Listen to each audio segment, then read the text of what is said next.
Hello and welcome to Nancy Drew, Secret of the Scarlet Hand, where we are hopefully about to discover some more of the previous was it intern? Well, the previous intern's secrets. Let's see.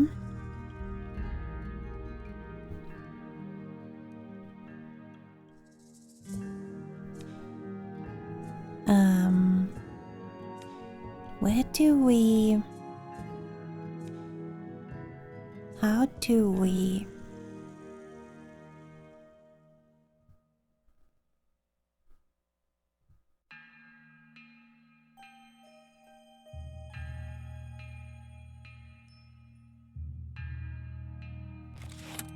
Ah, it's here. Okay.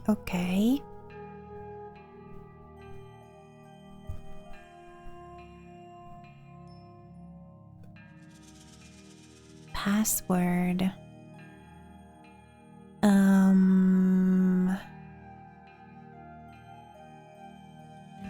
I have no idea. Were we supposed to find a password at some point?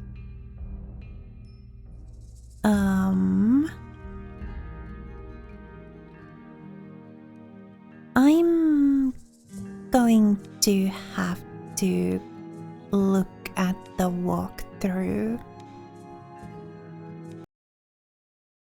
Okay, so apparently I was supposed to notice a candy wrapper in the drawer where we found Sonny's diary, or the notebook thingy. And the password is the candy, and the candy is Cocoa Kringle. So, in just a sec.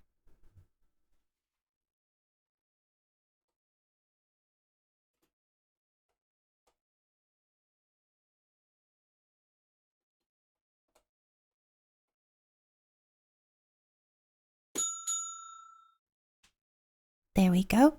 Also, I rebound my keyboard shortcuts for the recording software that I use, so that I can now use the Enter key in this game without messing up my recording. Right, so stuff to do, stuff to remember, stuff to forget, and stuff to work on. Let's start with stuff to do. Convermatic narrations. JR is hounding me to get this done, but I can't keep all of them straight. The headphones will help me figure out what is playing in the display, and the convermatic machine in the storage room will let me change what plays in an exhibit. So, where am I going wrong? I definitely know that the following match. Exhibit B goes with narration 8, Exhibit E goes with narration 1, Exhibit F goes with narration 6, Exhibit H goes with narration 15, Exhibit I goes with narration 3, Exhibit K goes with narration 12, Exhibit L goes with narration 4, Exhibit M goes with narration 2, Exhibit N goes with narration 10, Exhibit O goes with narration 11.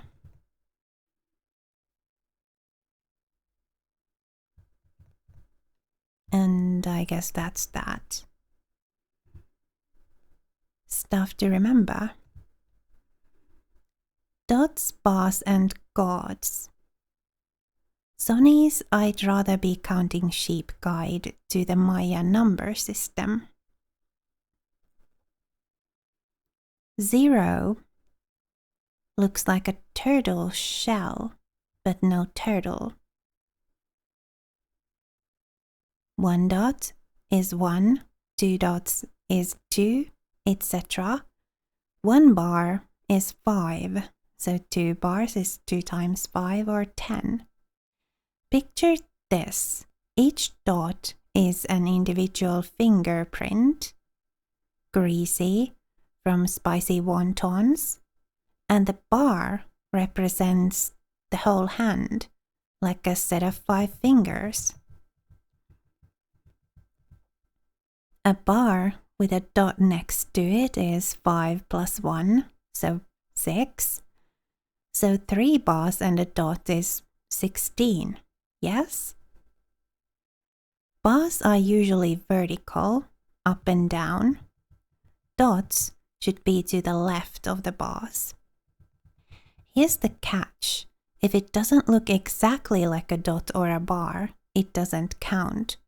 Squigglies, ovals, incomplete dots, crooked bars, chocolate bars, mini stars, horseshoes, shamrocks, diamonds, half moons, scribbles, dribbles, none of these count.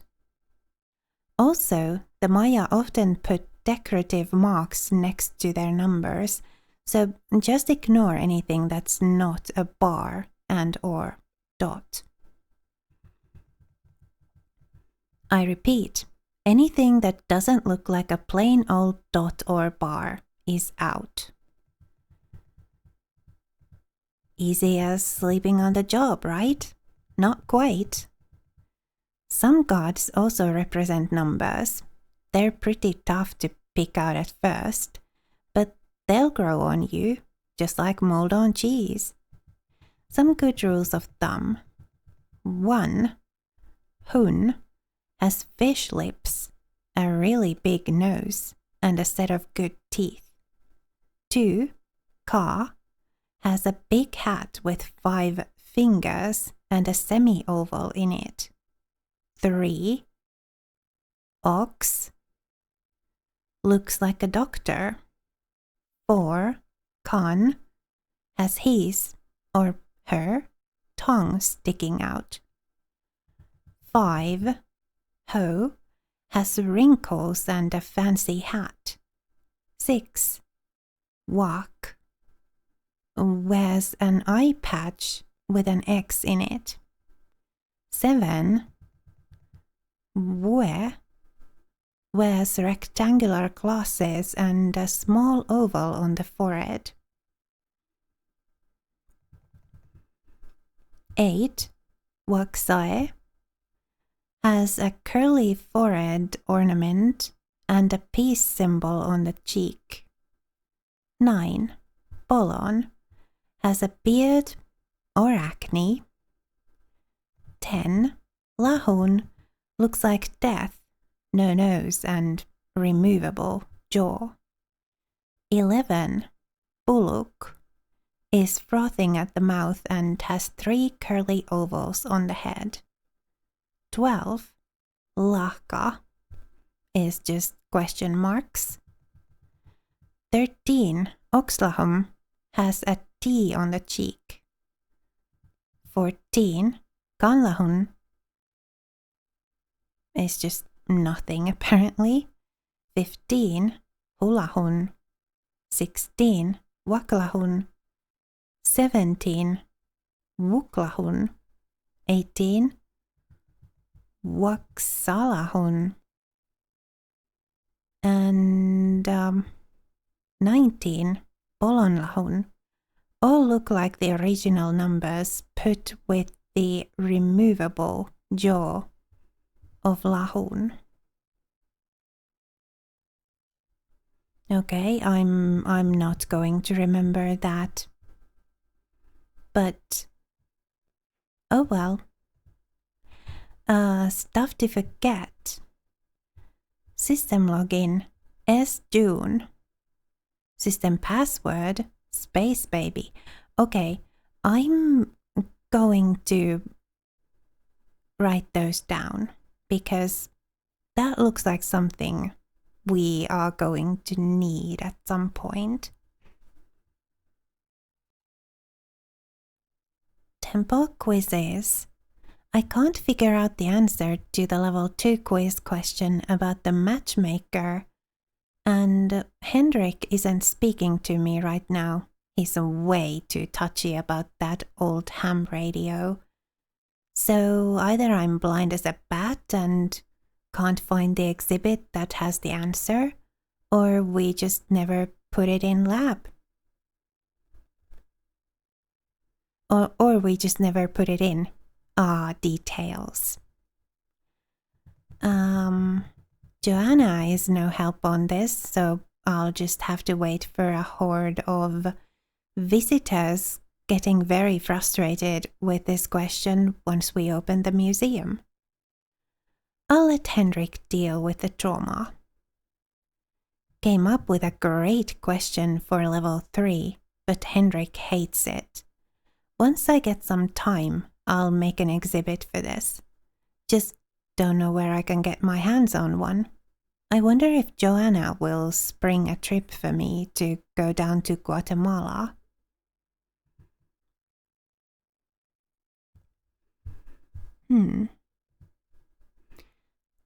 So we are probably going to have to play all the games. Great. Stuff to work on. Dissertation topic: the demise of the ancient Maya. Drought, plague, or UFO? Why and how did Maya civilization disappear so quickly? Maya were sophisticated astronomers. Were they trying to achieve space travel? Great Amerindian civilizations like the Maya and Inca believed to have contact with extraterrestrials. Were the temples actually control towers? Research: 20th century artist Manuel Mendoza and spaceship motif. Research: claims that Maya disappearance on Earth was due to departure for other worlds. Research: claims that many flying saucers sighted today are being piloted by Maya elders. Interesting claims. So I guess that's that. Notes: Dad's friend, Franklin Rose, 555-1441, asked me to volunteer as an assistant curator at the Beach Hill Museum. The museum is preparing an exhibit on the ancient civilization of the Maya that includes a monolith recently excavated in Mexico. Met my boss, Joanna Riggs, who showed me the museum's prized possession, a carving of a Maya king, Pakal, who ruled over the ancient city Palenque. Temple: matchup puzzle should have answers in exhibit hall or garden. Temple: the keycard door locks should work if all of the level's activities were solved. Don't forget to put my card in to get credit for my work. Met art dealer Taylor Sinclair, who helps the museum purchase artifacts. Concerned about the museum, should go talk to him at his office. Found Sonny's diskette. Information on the diskette may help me with my tasks. The Chaco Canyon Cultural Center's number is 505-555-1222. Why is everyone's phone prefixes 555? Strange. Need to bring papers about the monolith to the Mexican consulate. Taylor is concerned about the series of thefts in the art world and worries that Beach Hill may be next. Prudence Rutherford was a member of the Topeka Commission for the Arts, which is a donor to the museum. See if Franklin knows her. Need to rearrange the audio narrations. Need headphones. Sonny's diskette is password protected. Look around his desk for clues as to what it could be. Be sure to check in with Bess and George. Look around his desk for clues as to what it could be. So this would have been a hint about the password. Okay. So I guess that's that on the computer here for now, right? 4 p.m.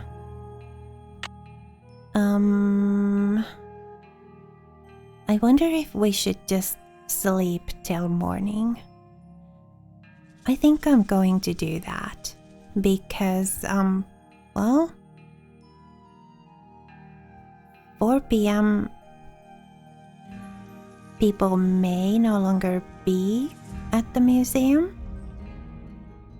I'm just going to sleep until the morning. Alarm. How early should we? 7 a.m.? 8 a.m.? Let's do 8 a.m.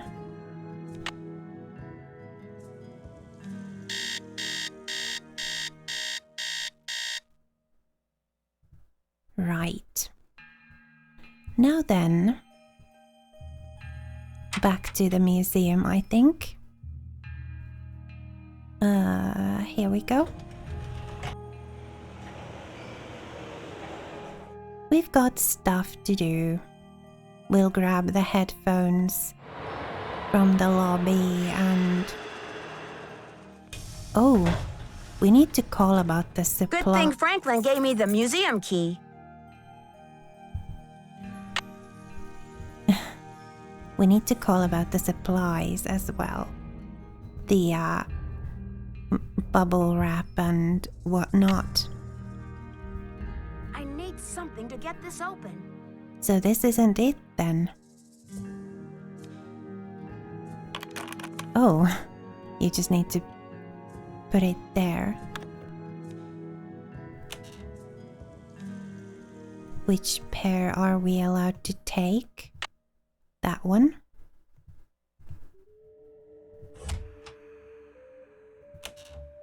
Oh, that just stays open, I guess.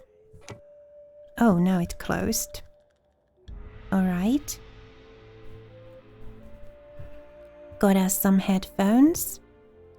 We need to go through the... Well, actually... Wonder if she's got anything new to say to us now. How are the tasks coming along?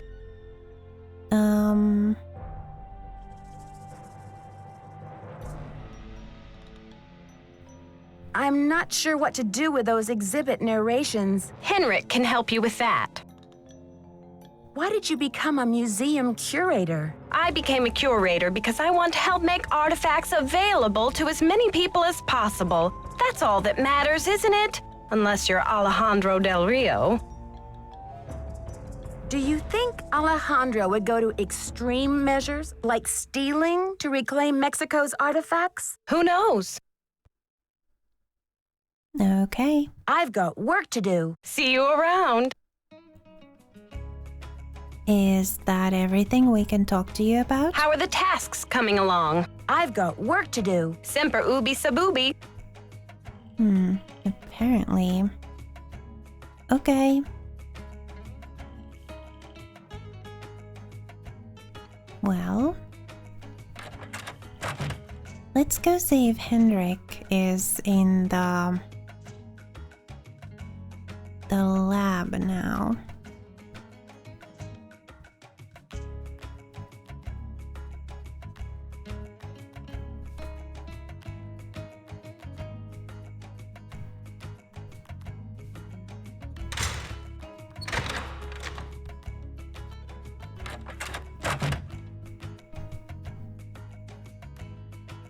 Anybody here? Yeah. You must be Nancy, the new deputy curator. I'm Henrik Vanderheun.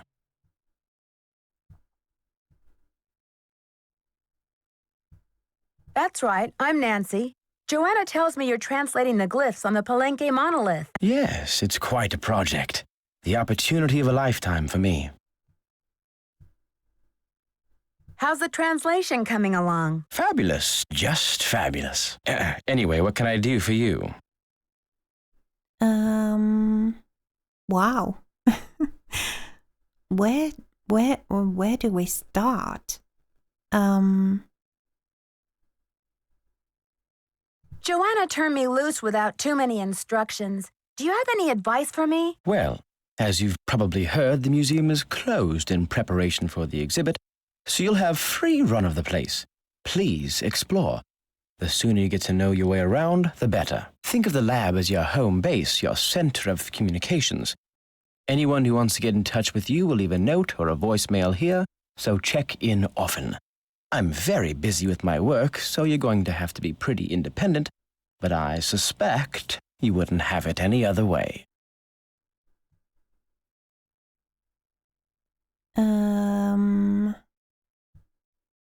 What is the SpectroX-Archeo analyzer for? It's used for identifying chemical compounds that are found on artifacts, traces of ink, blood, charcoal, and other substances.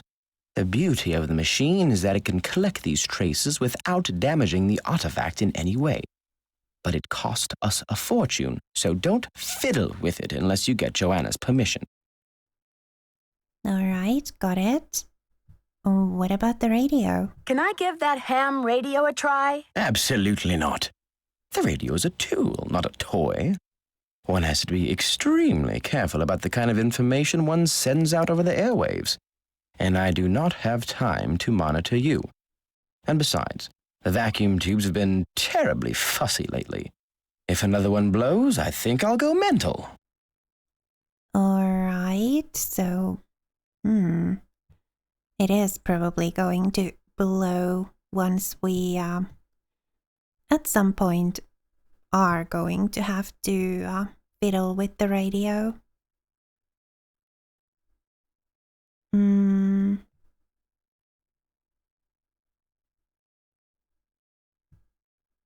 Did you know the deputy curator who was here before me? Hurricane Sunny?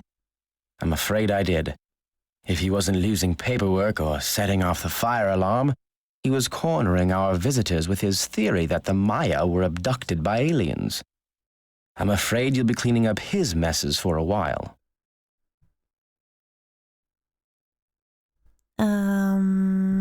Sure, let's talk about his work. I'm curious about your work. How do you go about translating a glyph anyway? It can be a complicated process, involving research, piecing lots of different elements together, and a healthy dose of guesswork.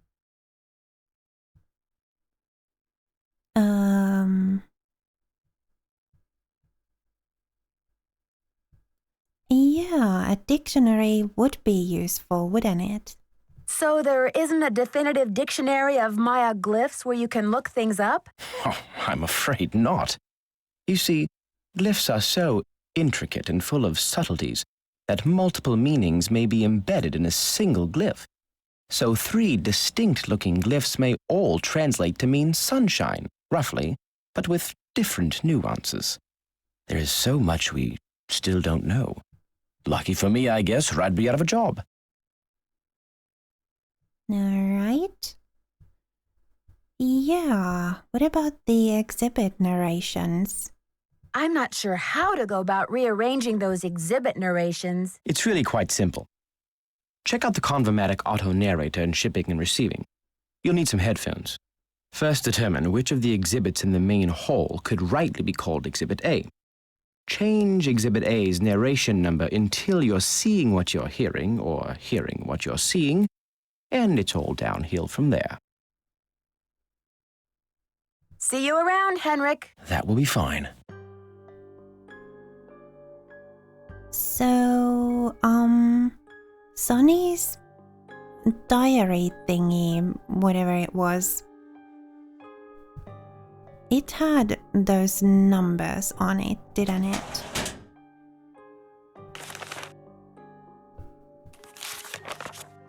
Or in it, or yeah. Right here.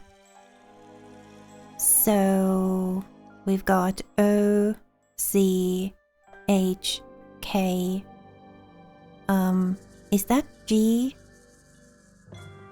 in the garden? And then we've got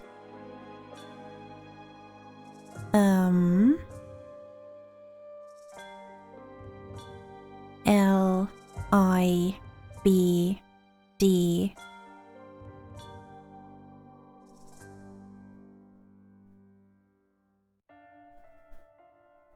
A, F, E, M, N.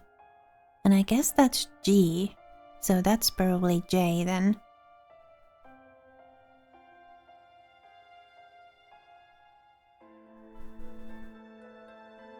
Right. Yeah, his G looks like that. So that's G and that's J. Maybe I should copy these maps on a piece of paper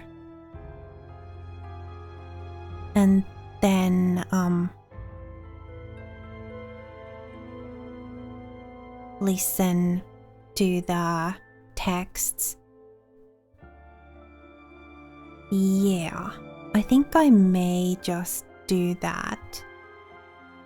Copy these on a piece of paper and then I'll go to the exhibition hall and I'll write down what each of these exhibits is. And then I'll go to the shipping place where where we need to arrange the narrations correctly. So kind of match the numbers and letters. And then whichever letters and numbers are wrong in there, we'll make them right. So just a moment while I replicate these on a piece of paper. Or 2 pieces of paper. Alright, that took a while, but now I've got them all here.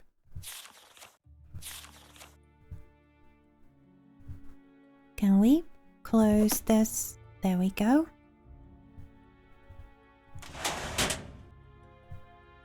Alright. Well, oh, we need to call the place. 555-9963. You have no voicemail. Press.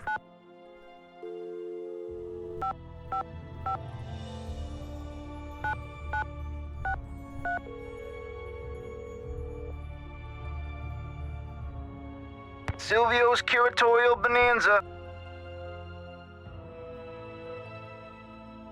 I'd like to place an order, please. Have you ordered from us before? Yes, I think so. We have an account number. Okay, good. That saves me a lot of paperwork.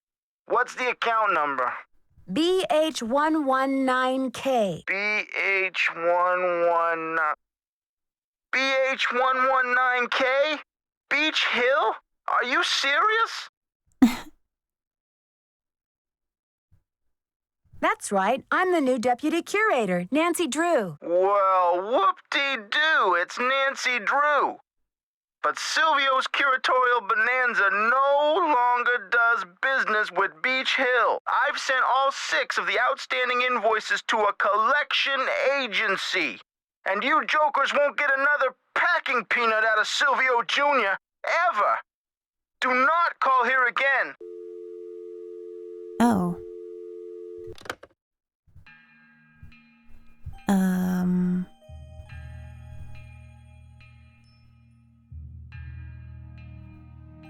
Can you I help? see you succeeded in reconstructing that Maya pot. Do you know what the glyph on it means? No, I was hoping you could tell me. Place name glyphs are some of the rarest and most difficult to translate. Even most of my colleagues wouldn't have a clue about this one. But I'm a rare breed myself, Nancy, and this is one of my areas of expertise. You've got my undivided attention. The glyph on that pot signifies the great ancient Maya city of Copan in Honduras. There happens to be a very important dig going on there right now. Why is it so important? When you've been researching a civilization for over half your life, you get very excited about any new evidence that is found. I'm keeping up with the action by ham radio. Oh, so that's why you don't want anybody meddling with it. I'm supposed to order more packing supplies, but the company says they won't do business with us anymore. Does Beach Hill have bills it can't pay? No comment.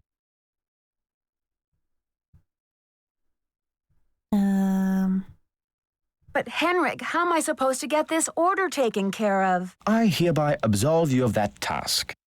If Joanna wants things shipped, she can stuff them into garbage bags for all I care.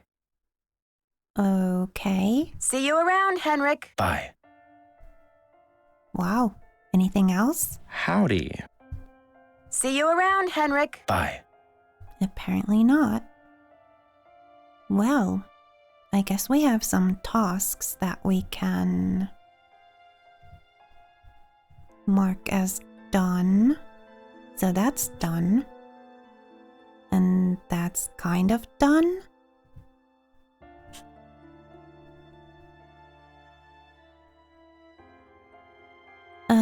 Match recorded narrations. Yeah. Alright, so let's go. To the exhibition hall now that we have the headphones. And I guess maybe we could start from the garden. Get that done first.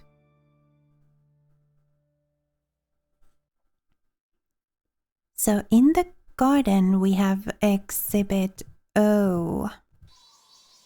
So that's, we don't need to concern ourselves with that, but the next exhibit that we come across here, this one,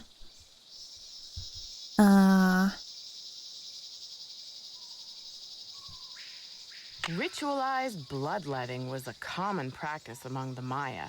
In this panel, 3 captives wear garments associated with bloodletting. A variety of instruments including stingray spines, thorns, and bone awls were employed for this activity. okay, so exhibit O is bloodletting. Next, we've got exhibit C. Ritualized bloodletting was... Exhibit C is this one over here. Archaeologists work in some of the most remote areas of the world. Ham radios are often the only means of contacting the outside world. HAM is an acronym for Handheld Amateur Radio. Okay, ham radio. And next we've got exhibit H, which is... Should we just... I think I'm just going to go back. Because like last time I got totally turned around and confused about the directions. So I'm just going to start the ones that are on this side from here, so that I can be sure to find the right ones. So we've got exhibit J. I think it's this one. In addition to adorning themselves with jewelry and costumes, the Maya shaped their bodies to heighten their beauty. Beads were dangled in front of infants' faces to encourage crossed eyes, a trait considered attractive to the Maya. Okay, body shaping is J. And then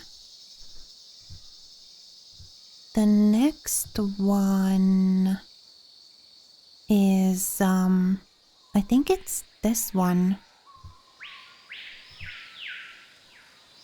No? This doesn't have any audio.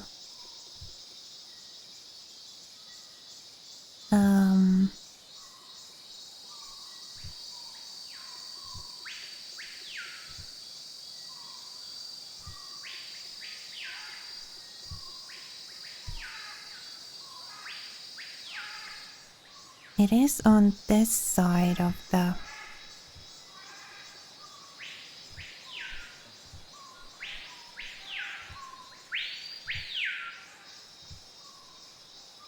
Uh-oh, I've been turned around.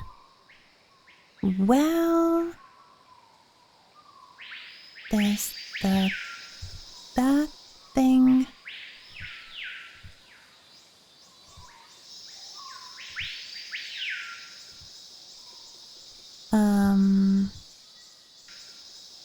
This is exhibit J, I'm pretty sure.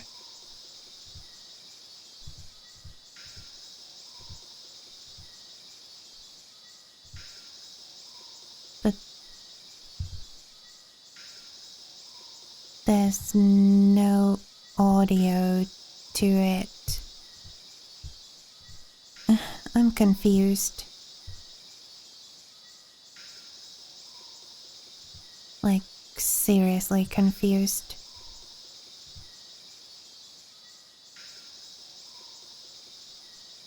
So we're in the center right now. And then we go from here. This should be exhibit J.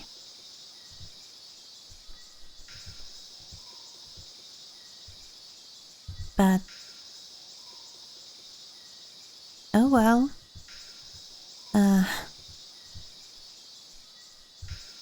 Well, exhibit J is... Oh. No, exhibit J was... Sorry, it was close to the museum. Or the, like the entrance there.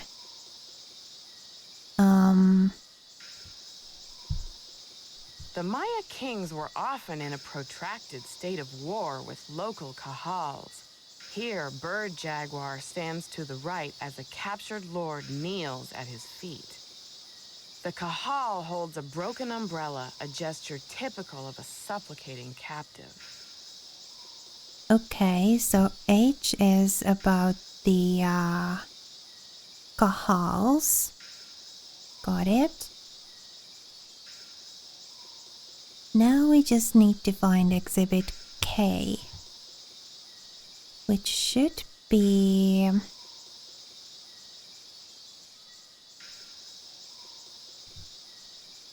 The four miniature gods clinging to the vision serpent are the headband twins, Hun Ahau and Balaam, and the twins of sacrificial dance, Chak, Shib, Chak, and the baby jaguar. The Maya were particularly fascinated with twins, and many of the Maya gods were paired together. Okay, so this is the four miniature gods, and that's exhibit K. Okay, let's go back inside and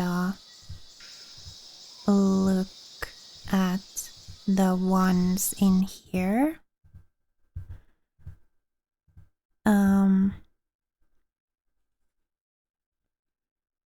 So over on this side, we've got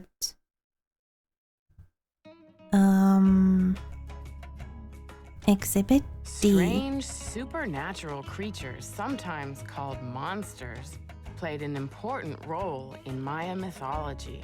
These monsters were often associated with the earth, caves, or mountains. The bicephalic monster, sometimes called the celestial or cosmic monster, may have represented the sunrise or a long journey. Okay, so we've got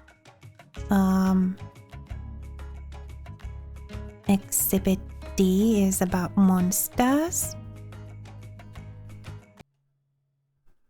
And then on this side, Maya scribes recorded the official history of the kings and queens, but very little is known about daily life in the Maya world. Although there are thousands of inscriptions found on artifacts and architecture, there are only a handful of Maya books in existence today. inscriptions and scribes. Alright, on the other side, we've got N and G. G is over here. The date on this slab uses the Tzolk'in, or divine calendar, made up of 20 weeks each with a named day and 13 weeks each with a numerical day. The two types of weeks progress independently of each other. Okay, Tzolk'in or divine calendar. And then if we turn this way, The Maya ball game was a religious activity as well as a spectator sport. Players would propel a rubber ball through a small stone hoop using their thighs, hips, and forearms. It is believed that the players were often sacrificed after a game. okay, ball game. And then we need to go this way.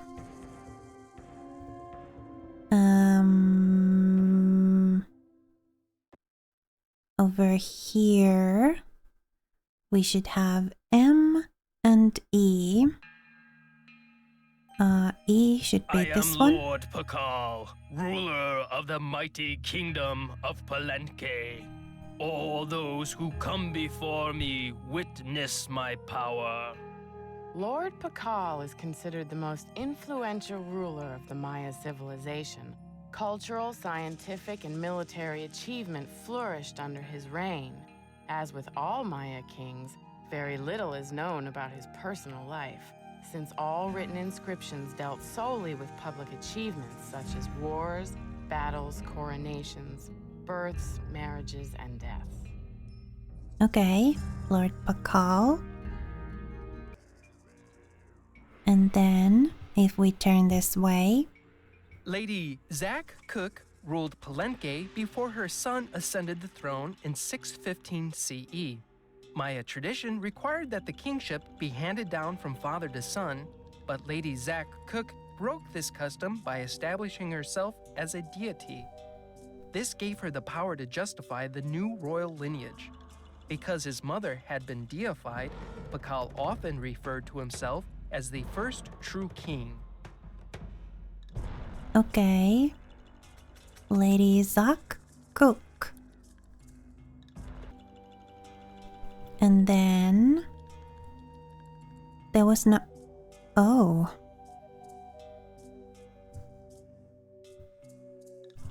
But there's no audio to this. Okay, so it is the lady thing. Good. I was like, whoa, did I write down the wrong thing? The Maya were pantheistic, believing in many gods who ruled over different aspects of Maya life. Chak was the god of rain. Ixchel, goddess of the moon, presided over childbirth and basket weaving. Ahau Kin represented the sun. Okay, pantheistic. And then we've got 3 more. So we need to go this way. And then we've got Exhibit A on this side. The Maya used different methods to represent numbers. Here is an example of the numbers from 0 to 19, from top left to bottom right. Notice how some numbers are represented with bars and dots, and some are represented with pictures. Alright, numbers. And then on the other side. Although the geographic range of Maya cities is well known, it is difficult to determine the range of Maya influence. Some experts believe the Maya may have traveled as far south as the Amazon and as far north as North America. Okay, so range of influence. And now we've just got one exhibit left, and it's this one. Ceramic bowls, such as the one featured in this exhibit, may have been used as vessels for burnt offerings of incense or corn. This bowl was either dedicated to or used to supplicate the god of war, Balak. Ceramic bowls. Alright, let's go to the shipping place now and try to match the recordings with the correct letters.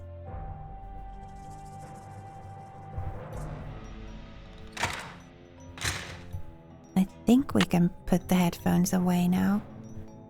It was this and this.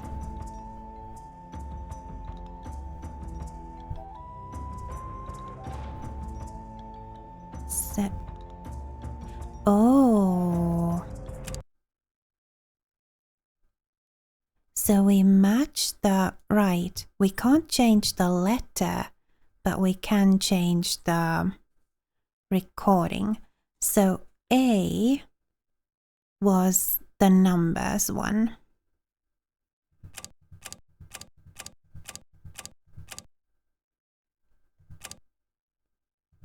That one can almost be mistaken for a 7. So numbers. I am Lord Pakal, ruler of... Lady Zach Cook ruled.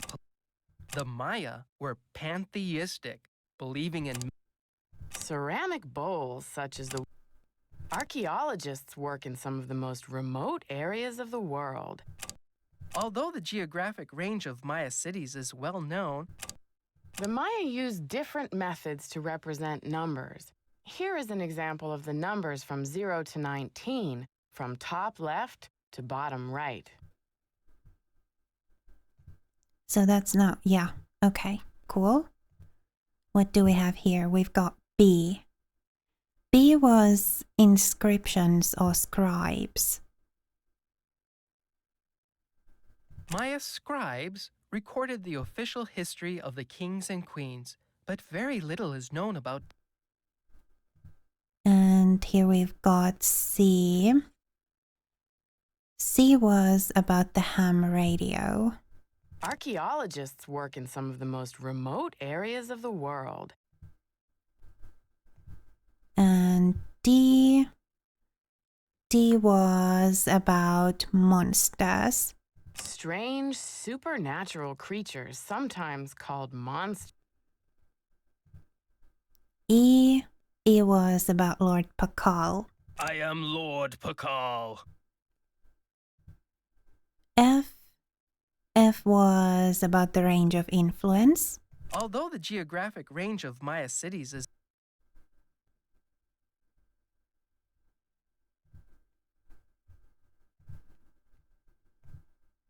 G. G was about the divine calendar. the date on this slab uses the Tzolk'in, or H. H was about the Kahal. The Maya kings were often in a protracted state of war with local Kahals. And I was about them being pantheistic. the Maya were pantheistic. J was about the body shaping. In addition to adorning themselves with jewelry and costumes, And K was about the miniature gods. The 4 miniature gods clinging to the vision serpent. And L was about the ceramic bowls. ceramic bowls such as the one M was about Lady Zack Cook. Lady Zack Cook. N was about the ball game. The Maya ball game was a religious. And O was about the bloodletting. ritualized bloodletting was Those should all be correct now.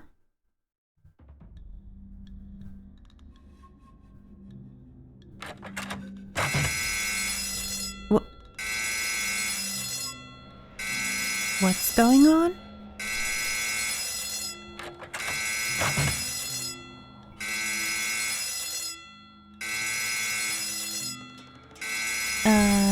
Do we need to get out of here?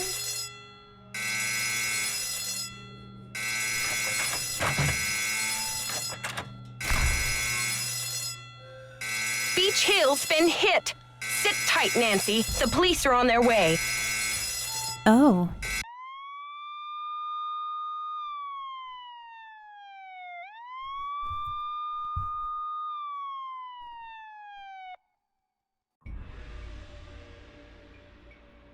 Whoa.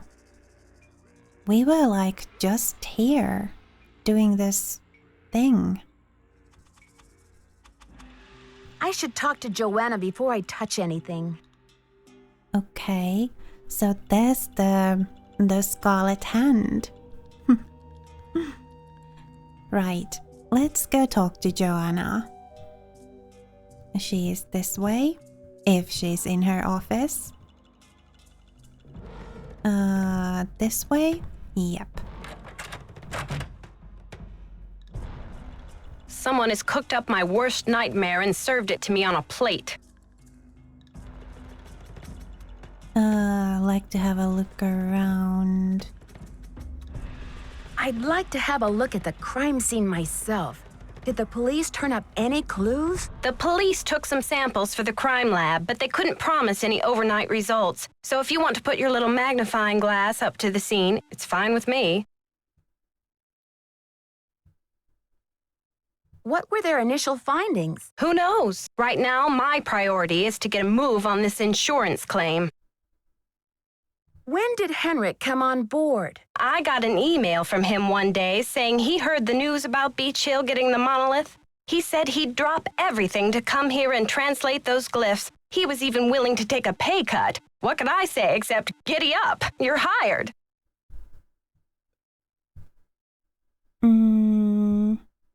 Where was he working before? At the Chaco Canyon Cultural Center in New Mexico. That sounds familiar. Why does it sound familiar? We've seen that somewhere, haven't we?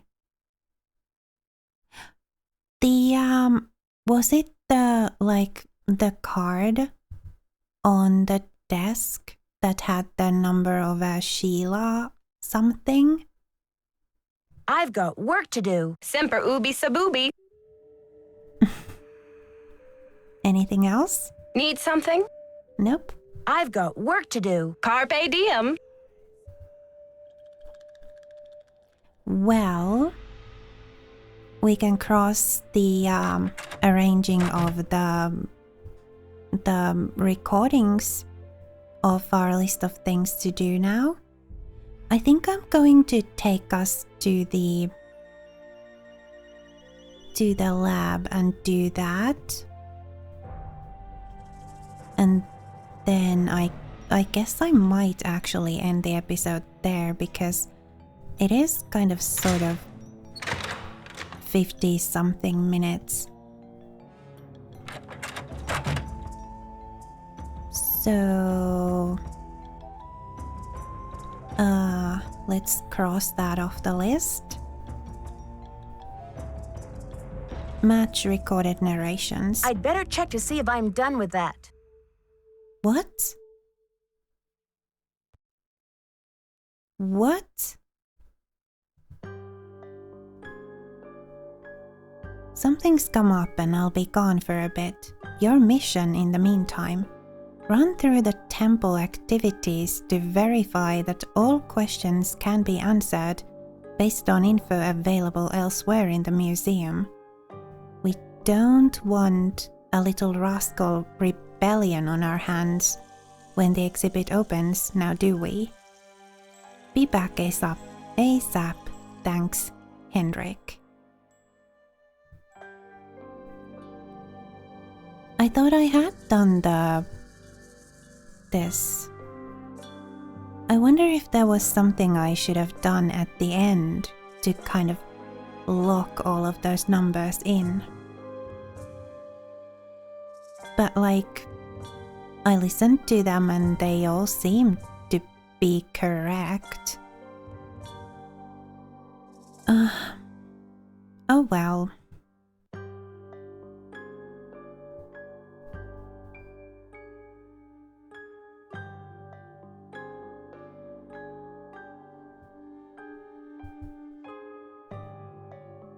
Yeah, I'm going to end the episode here, and then I'm going to check the walkthrough for the recordings thing, because I totally thought I had done it.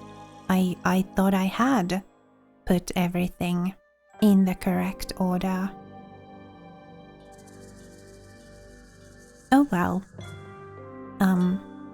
Yeah. I'll check the walkthrough on that. For now, thank you so much for watching this video and spending a little of your time with me here today. If you like this video, please leave it a like. I would really love that. And also, please remember to be kind to yourself. Have a lovely rest of your day. And I will see you again next time.